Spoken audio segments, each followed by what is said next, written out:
자, 제가 오늘 눈을 들어 옆을 바라보라는 제목으로 여러분과 함께 말씀을 좀 나누고 싶습니다. 제가 옛날에 몇 주 전에 우리 그 신입생들에게 말씀을 전하면서 메뉴판 같은 신앙이란 얘기를 한 적이 있었습니다. 그렇죠? 배가 너무 고픈데 메뉴판에 있는 돈가스 아무리 쳐다봐도 배가 불러오지 않죠. 그렇죠? 딱 보면 굉장히 맛있는 사진인데 맛있어 보이는데 아무리 뚫어지게 쳐다봐도 배가 불러오지 않고 아무리 돈가스의 이름을 반복해서 불러도 우리 배를 부르게 해주지 않습니다.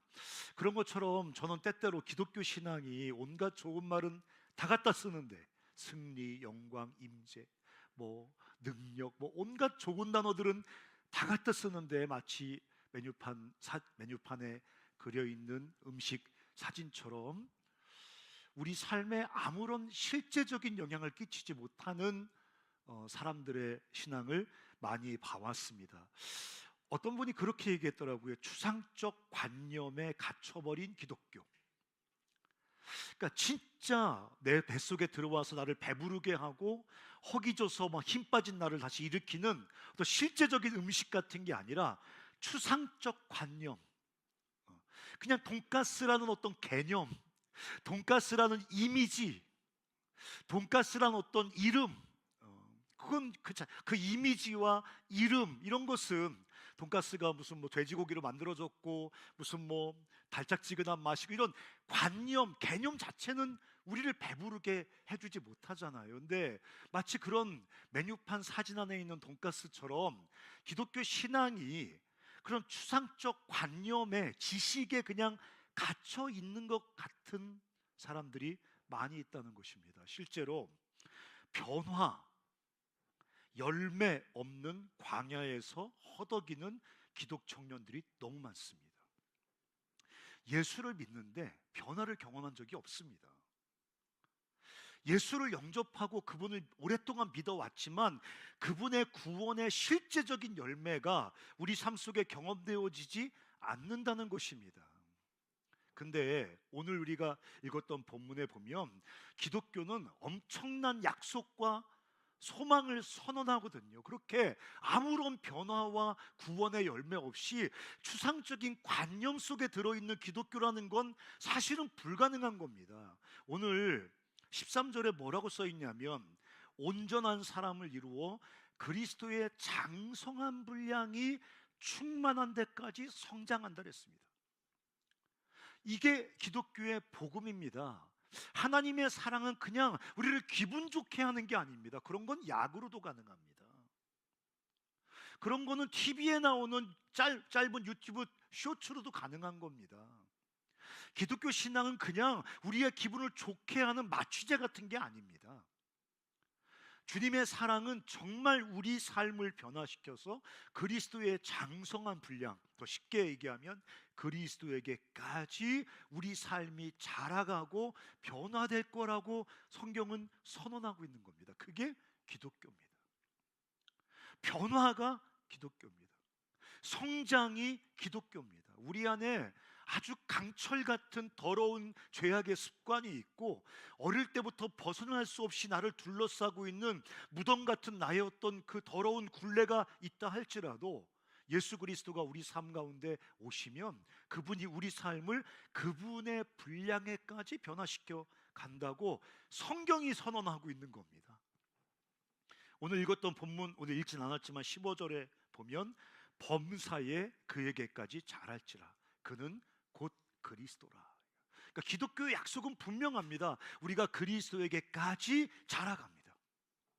그러면 이런 기독교의 놀라운 선언과 약속과 실제로 이 추상적 관념에 갇혀 있는 아무런 변화와 열매도 없이 그 변화와 열매 없는 광야에서 허덕이는 수많은 기독인들, 이 괴리를 어떻게 설명해야 될까요? 이 성경에는 온갖 좋은 약속이 다 나오거든요.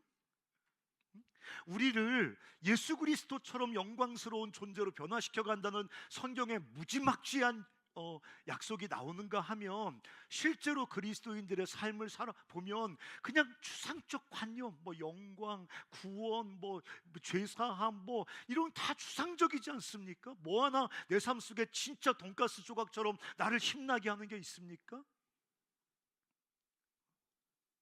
왜 이런 괴리가 발생하는 걸까요? 제가 오늘 얘기하고 싶은 그 여러 가지 이유가 있을 수 있겠지만 제가 볼 때 가장 중요한 이유는 뭐냐면 우리 시대가 철저히 개인주의에 갇혀 있단 말이에요. 개인주의. 심지어 이 기독교 신앙마저도 그냥 하나님과 나와의 개인적인 관계로 축소해 버립니다. 기독교 신앙? 그 나와 하나님과의 관계 아니야? 나와 하나님과의 개인적인 관계 아니야? 나를 사랑하시는 주님을 사랑하는 나와 하나님과의 사랑의 관계, 그게 기독교 신앙이 아니야? 이거는 기독교 신앙이 아니라 극단적 개인주의의 기독교 버전입니다. 그리고 저는 이 개인주의, 이 기독교화되어 있는 이 개인주의가 이 성경의 무지막지한 구원의 약속을 우리가 실제로 조금도 경험하지 못하게 만드는 가장 중요한 이유라고 말하고 싶은 겁니다. 기독교 신앙을 나를 위한 신앙 생활로 축소해 버립니다. 나를 위한 하나님, 나를 위로하는 예배, 나에게 힘을 주는 공동체, 나로 살아갈 수 있는 용기를 얻게 하는 기독교 프로그램, 나와 하나님과의 관계, 나를 위해 존재하는 신앙생활로 축소시켜 버립니다. 여러분, 기독교가 처음 발생할 때 그때 기독교와 함께 그 전 세계를 좌지우지하던 하나의 철학 사조가 있었습니다. 철학 사상이 있었습니다. 그게 뭐냐면 스토아 철학이라고 하는 거거든요. 지금도 사람들이 스토아라는 말은 모르지만 지금도 대부분의 사람들은 스토아 철학에 매여 살아갑니다. 그 스토아 철학이라는 게 뭐냐면 네 안으로 들어가라. 너 자신이 되라. 네 안에서 너를 다스리고 너를 수양하고 너를 갈고 닦으며 외부의 환경에 흔들리지 않는 사람이 되라. 많이 듣던 얘기 아닌가요?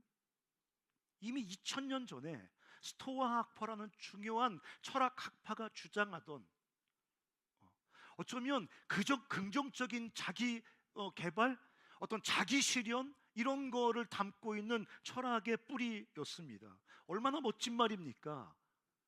근데 이 스토아 학파의 이 말을 듣고 기독교를 갱신한 마틴 루터라는 우리 종교개혁의 시초인 그 마틴 루터가 뭐라고 말했냐면 스토아 학파의 멋진 그 고백이 바로 죄다 이렇게 했습니다.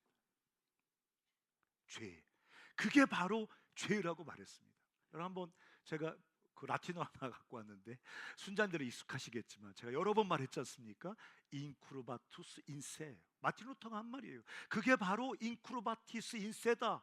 저 인크루바투스란 말이 어려운 라틴어 같지만 저기에 유사한 영어 단어가 몇 가지 나오죠. 인이 나오고, 그렇죠?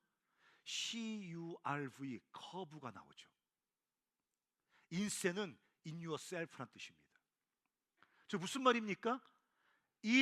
안으로 커브, 굽어져 버렸습니다. 자기 안으로 굽어졌어요. 자기 안으로 끊임없이 굽어진 존재, 자기를 향하는 존재, 자기중심적인 존재, 자기를 중심으로 향하여 자기를 향하여만 사는 존재, 그것이 바로 기독교가 말하는 죄예요. 죄. 하나님을 부정하고 뭐 이런 거는 자기를 향하는 존재의 하나의 행동입니다. 오직 자기를 향하기 때문에, 자기중심적이기 때문에 하나님도 나를 위한 도구입니다. 하나님도 자아 실현의 하나의 수단입니다. 내 삶을 성취하는 하나의 도구일 뿐입니다. 성경은 바로 그게 죄라고 말하고 있는 것입니다.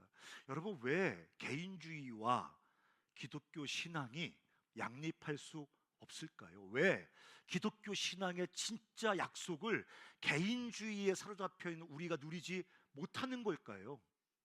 여러분, 기독교가 왜 유대교나 이슬람에게 표적이 되는지 아십니까? 왜 유대교인들이 우리랑 비슷한 친척임에도 불구하고 기독교를 동네 쓰레기처럼 여기는지 아십니까? 왜 이슬람이 기독교인들을 잡아 못 죽여서 안달인지 아십니까? 다 테러리스트는 아니겠지만 기독교의 하나님에 대한 기독교의 이해를 유대교나 이슬람은 참을 수가 없습니다. 기독교인들은, 우리는 삼위일체의 하나님을 믿습니다. 이건 뭐냐면 세 분 하나님이 사랑으로 완전히 하나를 이루었다는 얘기입니다. 뭐 세 분이냐? 세 분이라고 말하면 이단입니다. 한 분이냐? 한 분이라고 말하면 이단입니다. 그건 뭐냐? 말 안 하는 게 신상이 좋습니다.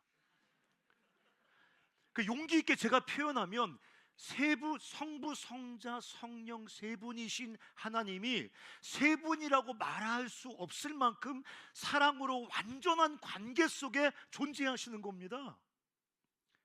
그러니까 우리가 믿는 신, 그분이 홀로 존재하는 게 아닙니다. 나머진 다 수단이고 나 홀로 존재하는 게 아닙니다. 세 분 하나님이 끊임없이 서로에게 자신의 모든 것을 내어주는 사랑의 관계 속에서 관계 속에 존재하는 하나님을 우린 믿습니다. 개인주의는 기독교의 뿌리에서부터 존재가 불가능합니다. 하나님이 인간을 만드실 때 하나를 만들지 않았습니다. 하나 만들고 나머지는 수단으로 만들지 않았습니다. 애초에 인간을 만들 때 남자와 여자라는 사랑의 관계 속에 사는 관계적 인간으로 인간을 만들었습니다.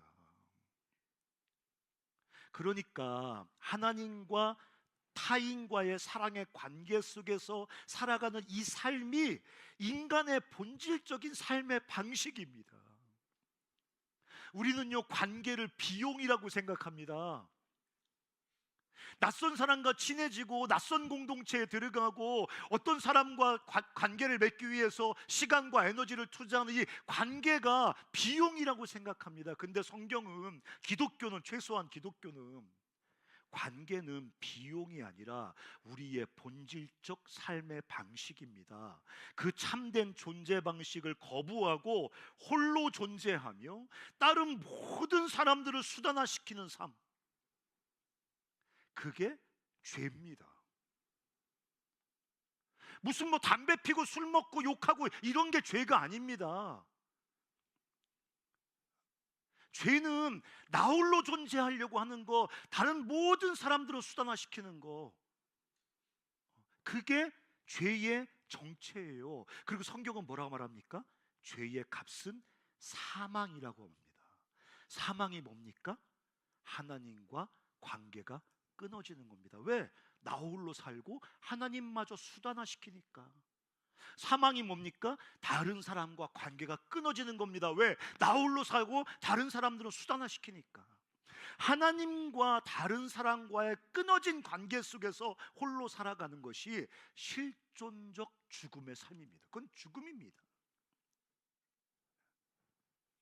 그렇기 때문에 저는 성경에 나오는 그 예수 그리스도의 놀라운 선물과 약속이 우리 삶에 그저 추상적 관념으로 존재하는 이유는, 우리가 체험과 변해 없는 사막에서 방황하는 이유는 이 개인주의에 철저히 찌들어 있기 때문에 그렇습니다. 나에게 기독교 신앙은 뭡니까, 여러분? 여러분에게 기독교 신앙은 뭡니까? 여러분이 가지고 있는 이 신앙은 뭡니까? 여러분이 속해 있는 이 공동체는 뭡니까? 그리고 옆에 앉아 있는 이 사람들은 어떤 사람들, 어떤 존재들입니까? 어떤 사람들은 그냥 약간 불편한 의무라고 생각합니다. 공동체 모임에 참석하고 공동체에 시간을 들여서 헌신하고 내 옆에 있는 지체들에게 한 대 줘받고 싶지만 싸우지 않고 그냥 잘 지내는 것을 그냥 불편한 의무 정도 생각합니다. 간헐적으로 필요한 충전소라고 생각합니다. 공동체에 와서 예배 드리면서 간헐적으로 삶을 살아가는 데 필요한 어떤 영적인 자양분을 충전하는 어떤 간헐적으로 필요한 충전소라고 생각합니다. 여러분, 이 공동체는 무엇입니까? 여러분에게, 옆에 있는 지체들은 당신에게 무엇입니까? 이 질문은 기독교 신앙이라는 게 여러분의 삶 가운데 어떤 의미를 가질 것인가를 결정해주는 아주 중요한 질문이라는 것입니다. 제가 본문을 가지고 몇 가지만 말씀을 좀 드려보겠습니다. 오늘 에베소 4장 1절에 보면 예수님께서 부르심에 합당하게 행하라 이렇게 합니다. 부르심에 합당하게 행하라. 하나님께서 우리를 부르셨거든요. 우리를 자녀로 부르시고 구원받은 하나님 백성으로 부르셔서 우리가 여기 있는 겁니다. 선배한테 꼬실람 받아서 여기 온 거 아니에요. 우리가 손들고 자원해서 온 거 아닙니다. 엄마 아빠가 나 보니까 교회 다니는 집이라 우리가 여기 와 있는 거 아닙니다. 그건 다 하나님 우리를 부르시는 다양한 방식에 불과한 겁니다. 우리 한 사람 한 사람이 하나님의 부르심을 받고 여기 와 있는 겁니다. 주님이 너희들 내 부르심에 합당하게 살아라 라고 말합니다. 하나님 진짜 우리에게 생명을 주시기 위해 부르셨거든요. 우리 삶에 풍성하고 아름다운 열매를 달아주기 위해서 우리를 부르셨거든요. 그러니까 주님이 그 부르심에 합당하게 합당한 삶으로 살라고 주님이 말씀하십니다. 그럼 우리는 어떻게 생각하냐면, 그래, 부르심에 합당하게 더 말씀 봐야지, 더 기도해야지, 더 열심히 해야지, 더 충성해야지, 이렇게 생각을 합니다. 근데 오늘 본문이 부르심에 합당한 삶이 뭐냐를 얘기할 때 3절입니까? 4장 3절에 보면 같이 한번 읽어볼까요? 시작. 뭐라고 말합니까? 부르심에 합당한 삶은 하나 되라는 겁니다. 우리는 개인주의에 찌들어 있기 때문에 하나 되는 것을 무가치하게 저평가하려고 합니다. 신앙의 본질은, 신앙의 가장 우선순위는 나와 하나님과의 관계고, 연합, 교제, 하나됨 이런 거 2차적인 거야, 부가적인 거야. 근데 주님은 부르심에 합당한 삶이 뭐냐? 하나 되는 거라는 거예요. 근데 자세히 읽어보면, 꼼꼼하게 보면 하나 되라가 아니죠, 그렇죠? 성령의 하나 되게 하신 것을 힘써 지키라는 것입니다. 뭐를 말하고 있는 겁니까? 우리는 이미 하나라는 겁니다. 여러분, 우리는 이미 하나, 그리스도인이 되는 순간에 하나 된 존재라는 거예요. 그래서 성경에 이제 여러분 읽어보시면 아시겠지만, 우리가 예수를 믿고 세례를 받을 때, 세례 받는다는 게 뭘까? 여기 침례 받는 분도 계시겠지만 물에 들어갔다 나오지 않습니까? 옛사람은 죽고 새 사람으로 살아났다. 우리의 모든 죄는 씻기고 이제 죄사함 받은 하나님 백성이 됐다. 그런 의미도 있습니다. 하지만 우리가 예수를 믿고 성령으로 세례를 받았다는 말에 또 하나의 중요한 의미가 있습니다. 그것은 우리가 예수를 믿고 성령으로 세례를 받음으로 그리스도의 몸인 공동체의 한 지체로 속하게 되었다는 말이 세례의 의미입니다. 그래서 우리가 왜 세례를 받을 때 나홀로 있는 공간에서 세례를 받지 않고 교회 앞에서 세례를 받을까요? 물론 우리 성도들이 증인이 되는 이유도 있지만 더 중요한 이유는 뭐냐면, 내가 예수를 믿고 세례를 받을 때 그리스도의 몸된 공동체의 한 지체로 연결되고 속하게 되기 때문에 우리가 그렇게 세례를 받는 것입니다. 고린도전서 12장 13절 한번 읽어보겠습니다. 자, 시작.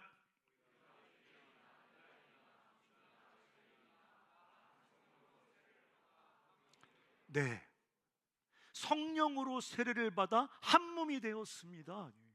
우리 성령으로 세례받으면 방언하고, 성령으로 세례받으면 기적 나타나고, 성령으로 세례받으면 아따따 까따따 한다고 생각하는데, 성령이 우리에게 세례를 주시는 가장 중요한 목적은 우리를 예수 그리스도를 머리로 삼은 그분의 몸의 한 지체로 연결시키는 게 성령의 역사고 성령의 세례입니다. 금방 읽었던 구절에 보면 여기 보십시오, 여러분. 유대인이나 헬라인이나 날마다 쌈박질하고 손가락질하고 버러지 취급하는 두 종류의 사람 아닙니까? 근데 예수를 믿고 성령께서 역사하시면, 성령이 세례를 주시면 유대인이나 헬라인이나 종이나 자유인이나 다 성령으로 세례를 받아 한 몸이 되게 한다. 그러니까 바울이 말하는 겁니다. 부르심에 합당한 삶을 살아. 그게 뭔데? 성령께서 너희를 한 몸으로 묶어주셨는데 이 하나됨을 힘써 지키라. 예수가 머리이고 우리가 그 몸을 이룬 여러 지체, 우리가 그 몸을 이룬 몸된 공동체라고 성경은 말하고 있는 것입니다. 여러분, 이것은요 무슨 그냥 은유가 아니에요. 이거는 우리의 실존적 정체성입니다. 우리는 예수 그리스도 안에서 한 몸을 이루어 주님의 몸인 공동체를 이룬 사람들입니다. 주님은 우리의 머리이시고 우리는 공동체를 이루어 그분의 몸을 이루고 있는 것입니다. 이게 지금 이 성경이 우리에게 말하고 있는 거예요. 그래서 우리가 그분의 몸을 이루고 있기 때문에 머리이신 그리스도가 이 몸에 있는 다양한 지체들을 통해서 우리에게 그분의 생명과 은혜와 능력을 흘려보냅니다. 그럴 때 우리 삶 가운데 변화와 구원의 역사가 일어나는 겁니다. 나 혼자 기도실에 들어가서 막 뜨겁게 기도하면 주님께서 우리 삶 속에 기적 같은 구원을 행하시는 게 아니라 우리가 주님의 몸된 공동체의 한 지체로 속해 있을 때, 연결되어 있을 때 머리이신 그리스도가 몸에 있는 다양한 지체들을 통해서 내 삶을 변화시키고 내 삶을 치유하시고 내 삶을 새롭게 하시며 내 삶 가운데 그리스도의 장성한 분량까지 성장하는 하나님의 구원의 역사를 일으키신다는 것입니다. 그래서 이 그리스도의 이 몸된 공동체 안에 여러 다양한 지체들과 연결되어 있을 때만 예수 그리스도께서 우리 삶 가운데 일으키시는 구체적이고 실제적인 구원의 역사들, 변화와 성숙의 역사들이 일어나기 시작한다는 겁니다. 근데 우리가 이 개인주의의 세례를 받은 사람들이기 때문에 이 공동체와 지체들의 연결에서 떠나 있을 때 우리는 아까 말했던 것처럼 추상적 관념적 신앙에 빠지게 된다는 거예요. 여러분, 한번 7절 한번 읽어보실까요? 7절, 4장 7절 한번 읽어보겠습니다. 자, 시작.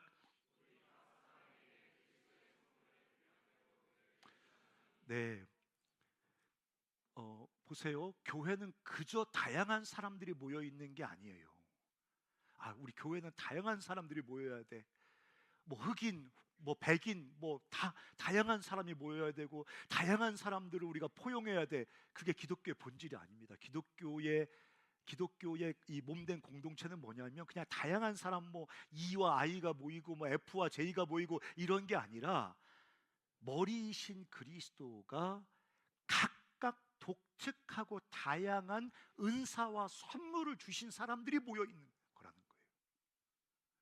얼굴 까맣고 하얗고 이런 얘기가 아니라 머리이신 그리스도로부터 독특하고 다양한 은사와 선물을 받은 사람들이 그리스도의 몸을 이루고 있다는 것입니다. 눈은 봅니다. 입은 처먹습니다.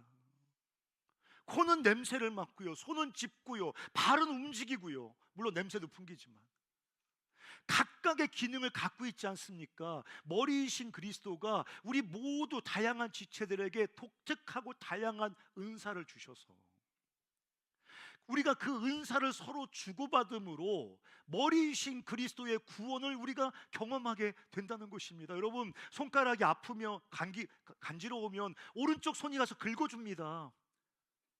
얘가 간지러운데 혼자 기도실에 들어가서 주여 나를 간지럽지 않게 해주시옵소서, 그건 주님의 원리가 아닙니다.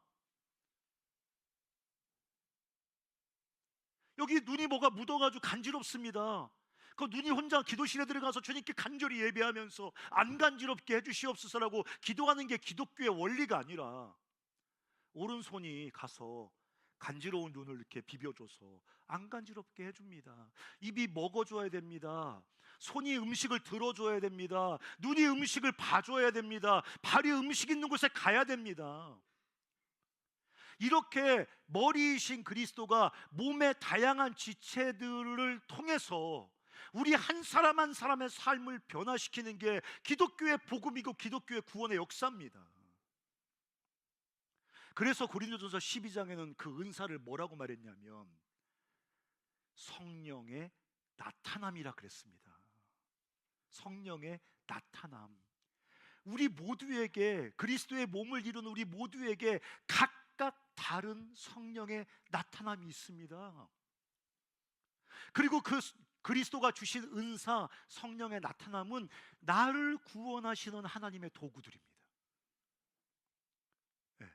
우리의 무슨 자랑하기 위해 갖고 있는 무슨 실력 이런 게 아니라 내 옆에 있는 지체들의 은사와 성령의 나타남은 나를 변화시키고 나를 그리스도의 형상에까지 만들어 가기 위한 주님이 맡기신 성령의 나타남이라는 것입니다. 오늘도 한번 우리가 읽었던 구절 12절도 한번 읽어보실까요? 12절. 자, 시작.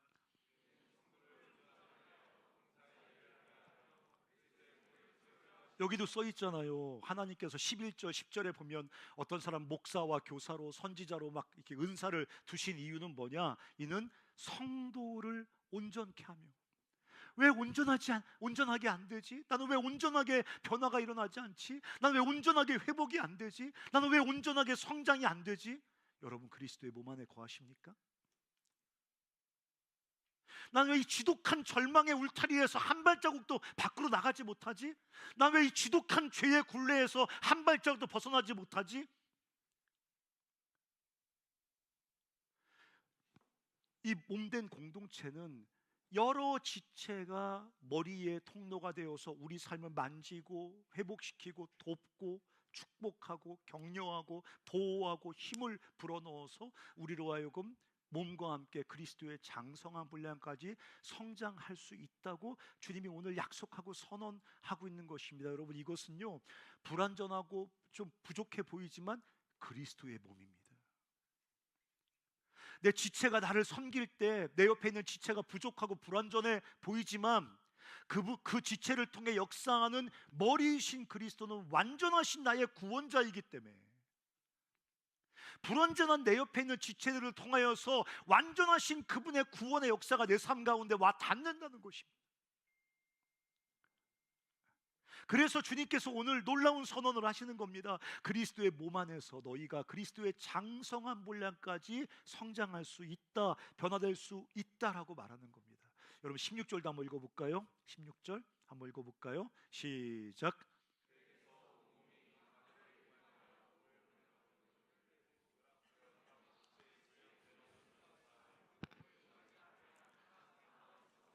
그에게서가 누굽니까? 머리이신 그리스도입니다.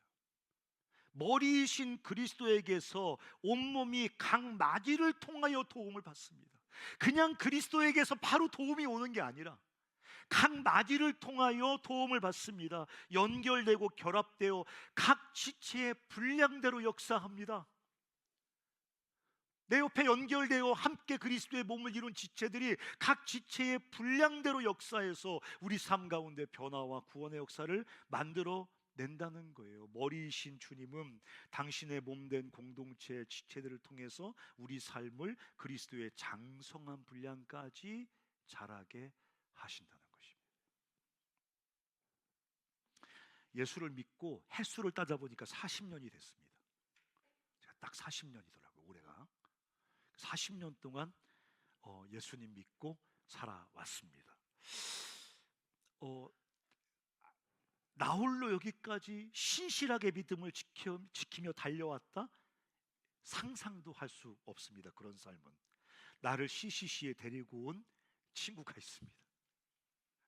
지금 한 교회 장로님이신 나를 손을 잡고, 내가 처음 예수 믿고 군대에서 제대했더니 내 손을 잡고 CCC 채플에 데리고 온 한 친구가 있습니다.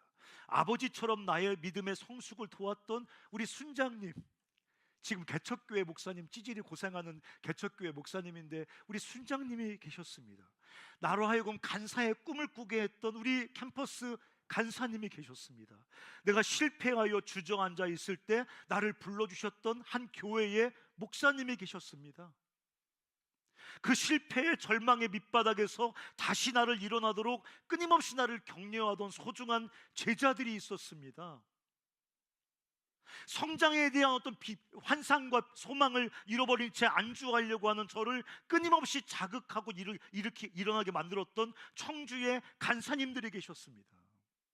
내 인생의 그 어떤 시기도 나 혼자 걸어오지 않았습니다. 어떤 영적 성숙의 과정도 나 혼자 뚜벅뚜벅 걸어온 적이 없습니다. 늘 지체들이 옆에 있었습니다. 그 지체들은 나를 여기까지 자라게 하신 주님의 손길이었습니다. 주님은 그 지체들을 통해 내 옆에 함께 계셨습니다. 그 지체들을 통해 지독한 절망과 제약 속에 이렇게 사로잡혀 있던 내 삶 가운데 놀라운 구원의 변화를 일으켜 오셨습니다. 여러분, 지금 그리스도의 몸 안에 계십니까? 주님을 주님의 몸된 교회 공동체 안에 다양한 지체들과 연결되어 있습니까? 머리이신 그리스도께서 몸 안에서 여러 지체들을 통해 여러분의 삶을 구원해 가시는 것을 경험하고 있습니까? 아니면 덩그러니 몸 바깥에서 혼자 무소의 뿔처럼 달리고 있습니까? 제가 마지막으로 도전을 좀 여러분에게 하고 싶습니다. 개인주의의 환상에서 깨어나십시오. 깨어나라, 들어가라, 발견하라, 세 단어인데, 개인주의의 환상에서 깨어나십시오.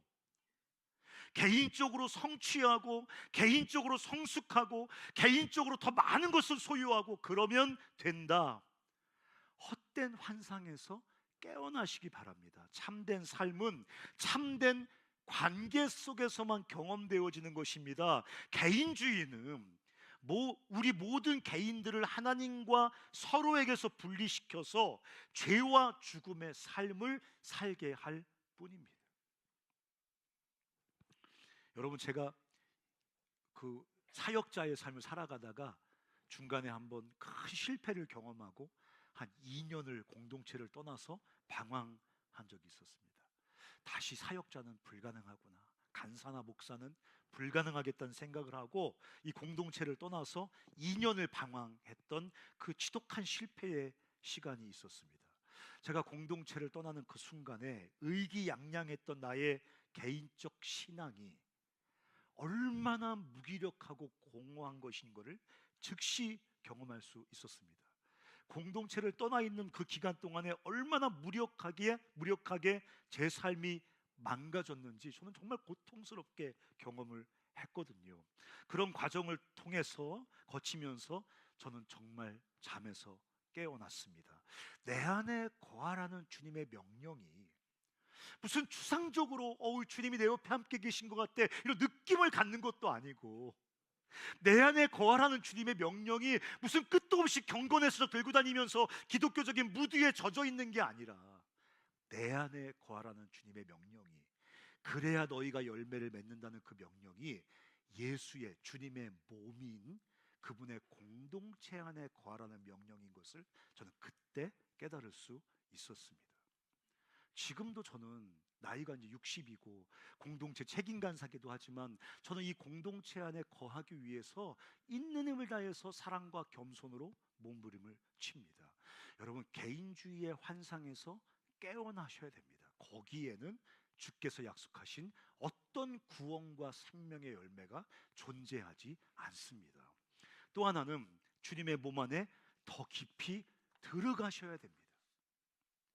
머리이신 그리스도께서 이 몸 안에서 다양한 지체들을 통해서 우리 삶 가운데 구원의 열매를 맺어 가시도록, 우리 최선으로 안 되지만 머리이신 주님께서 우리 삶을 구원하실 때 우리 삶에 영광스럽고 아름다운 그 충만한 생명의 이야기가 쓰여지도록 주님의 몸 안으로 깊이 들어가셔야 됩니다. 주님의 몸은 동호회가 아닙니다. 주님의 몸은 종교 동아리가 아닙니다. 주님의 몸 안에서만 머리이신 그리스도와 연결됩니다. 여러분, 너무 자명한 사실 아닙니까? 손가락이 아무리 아름답고 아무리 튼튼하고 아무리 훈련을 많이 받았어도 몸에서 분리되는 순간 머리와 분리됩니다. 우리는 주님의 몸 안에서만 머리이신 그리스도와 연결됩니다. 주님의 몸 안에서만 우리는 주님을 믿고 아는 데서 자랍니다. 몸 안에서만 예수 그리스도의 장성한 분량을 향한 변화와 성숙이 일어납니다. 빨리 끝내야 되니까 딴소리 할 수 없겠지만, 저는 40년 전에 개쓰레기였는데 40년 동안 주님의 몸 안에 있으면서 주님이 저의 삶을 예수 그리스도의 장성한 분량을 향해서 끌고 가셨습니다. 몸 안에서만 변화와 성숙이 일어납니다. 몸 안에서만 머리이신 주님의 사랑을 받고 주님을 사랑하며 친밀한 교제가 경험됩니다. 간사님 같이 공동체 예배 드릴 때 막 가슴이 불타는 것 같은데 홀로 있으면 차갑게 식어버려요. 당연한 겁니다. 몸 안에서만 우리가 하나님의 사랑을 경험하고 하나님을 뜨겁게 사랑하고 하나님과 친밀한 교제가 경험되는 것입니다. 그 몸 안에서만 우리 삶을 향한 주님의 구체적인 인도를 받습니다. 아까 우리 충건 형제 X표 써서 냈다며요. 근데 몸 안에서 필리핀 스틴트로 부르시는 주님의 인도하심을 경험하는 겁니다. 몸 안에서 간사가 되는 겁니다. 몸 안에서 간호사가 되는 겁니다. 몸 안에서 어떤 하나님의 인도하심을 우리가 구체적으로 경험하는 것입니다. 몸 안에 있을 때 우리가 감당할 수 없는 시련과 아픔과 상처와 고난을 몸 안에서 머리이신 그리스도와 통과해내고 견뎌내는 것입니다. 나 홀로 세상을 살다가 몸된 공동체로 잠깐 돌아와서 재충전을 받는 게 아닙니다. 몸 안에 살면서 세상을 향한 주님의 도구로 세상을 섬기는 겁니다. 주님의 몸에 깊이 온전히 속하십시오. 사탄은 우리를 주님의 몸에서 분리해내려고 합니다. 그 다음은 아주 쉽습니다. 그 다음은 몸에서 분리만 할 수 있다면, 여러분 몸 안에서 이 손가락을 분리만 할 수 있다면 그 다음에는 아주 쉽습니다. 마지막은 우리를 둘러싼 주님의 손길들을 발견하십시오. 깨어나십시오. 속하십시오. 세 번째, 발견하십시오. 우리를 둘러싼 주님의 손길들을 보십시오. 눈을 들어 옆을 한번 보시죠. 웃지 말고 보시죠. 웃음이 나오는 거 어떻게 하겠습니까? 이렇게 웃기게 생긴 애가 내 옆에 앉아 있는 것도 뭐 주님의 섭리라고 생각합니다. 여러분 눈을 들어 옆을 한번 보세요. 거기 우리를 구원하시는 주님의 손길이 있습니다. 네. 주님 어디 계세요? 내 옆에 나를 구원하시는 주님의 손길이 있습니다. 나를 축복하시고 나를 변화시키시고 나를 온전케 하시는 주님의 손길이 내 옆에 있습니다. 내 옆에 있는 사람이 누굴 바라보고 있습니까? 나를 바라보고 있습니다. 나는 누굽니까? 내 옆에 있는 사람을 온전하게 하는 주님의 손길입니다. 옆에 지체를 구원하시는 하나님의 손길, 그게 바로 납니다. 어떤 사람 그렇게 말씀하고 싶을지 모르겠어요. 나 같은 게 무슨 이라고. 나는 약하고 덜 귀하고 아름답지 못한 발꼬락도 안 되고 발꼬락 사이에 때 같습니다. 뭐 이렇게 말하고 싶은 분이 계실지 모르겠어요. 너무너무 아름다운 구절 한번 읽어보실까요? 고린도전서 12장 22절부터 한번 읽어보겠습니다. 고린도전서 12장 22절 23절 한번 읽어볼까요? 시작. 여러분, 기독교의 주님의 몸은 세상과 다릅니다. 주님의 몸 안에서는 약한 지체들이 도리어 요긴합니다. 저는 그래서 우리 공동체의 아픈 지체들에게 하나님께서 치유하시는 능력을 주셨다고 믿는 사람입니다. 그 사람의 손을 얻는다고 낫진 않을지라도 아픈 지체들이 아픈 지체들을 위해 기도할 때 저는 아픈 지체들의 기도에 주님이 반드시 응답하신다고 믿습니다. 약한 사람들이 더 요긴합니다. 그래서 주님의 몸 안에서는 약한 사람들을 소중히 여겨야 됩니다. 왜? 하나님께 요긴하니까요. 우리 장애가 있는 친구들이 있습니다. 주님 나라 가서 온전해지겠지만 장애를 안고 살아가야 되는 우리보다 훨씬 더 지독한 십자가를 지고 살아가는 우리 동료들이 있습니다. 일상을 살아가는 것도 버거운 친구들이 있습니다. 여러분, 그렇지만 하나님 나라 원리를 알아야 됩니다.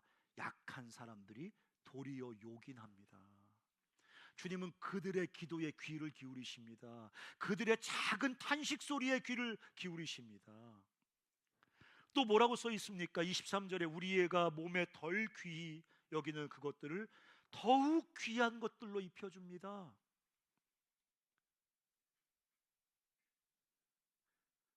이 세상 속에서 덜 여김받는 사람들에게 더욱 귀한 은사들을 입혀주십니다. 우리의 아름답지 못한 지체는 더욱 아름다운 것을 얻습니다. 그런즉 우리 아름다운 자 그럴 필요가 없느니라. 오직 하나님의 몸을 고르게 하여 부족한 지체에게 귀중함을 더하사. 부족한 지체들에게 귀중함을 더하사. 우리 중에 부족한 지체들은 하나님의 귀중함을 갖고 있는 사람들이에요. 우리 중에 부족한 사람들은 하나님 맡기신 훨씬 더 귀중한 것으로 내 옆에 있는 지체들에게 하나님의 축복의 통로가 될 수 있다는 것입니다. 몸 가운데 분쟁이 없고 오직 여러 지체가 서로 같이 돌보게 하셨느니라. 전 지금도 잊을 수 없는 한 제 동역자가 있습니다. 김상수라는 돌아가신 할아버지. 그 할아버지는 나병에 걸려서 집에서 얻어 터지고 쫓겨나다가 다리를 절게 됐고, 나병 치료가 안 돼서 평생 애양원에서 나병 환자로 있다가 73세에 돌아가셨습니다. 옛날에 저희 CC가 애양원과 자매 결혼을 맡고 한 번씩 가서 기도 파트너를 정했는데 그 김상수 할아버지가 저의 기도 파트너였습니다. 눈도 안 보이시고 손 만지는 게 너무너무 무서웠어요. 처음에는 막 손가락도 다 떨어져 나가고 이랬기 때문에 1년에 한 번씩 저희가 여기 대표 간사님과 방문을 했는데, 저희가 가면 그 우리 나병 환자 할아버지들이 모여 있습니다. 그 눈이 안 보이시니까 큰 소리로 지르십니다. 이상진 왔습니까? 소리 지릅니다. 홍승주 왔습니까? 소리 지릅니다. 그렇죠. 저 여기 왔습니다. 그러면 내가 1년 동안 이상진 형제를 위해 기도했습니다. 이렇게 말씀하시거든요. 그분들 그거 모여와서 성경 암송하고 기도하고 성경 암송하고 기도합니다. 여기 써 있는 것처럼 연약한 자들에게 귀한 것들을 입혀주셔서, 나는 까먹고 그 할아버지 이름도 몰랐는데 그분은 1년 내내 내 이름을 부르면서 기도하는. 여러분, 우리가 서로를 불편하게 만드는 서로의 연약함까지도 머리이신 주님이 사용하셔서 우리의 자아를 깨뜨립니다. 여러분, 우리를 불편하게 만드는 내 옆에 있는 지대 연약함이 아니면 이 패역한 자아는 절대 깨지지 않습니다.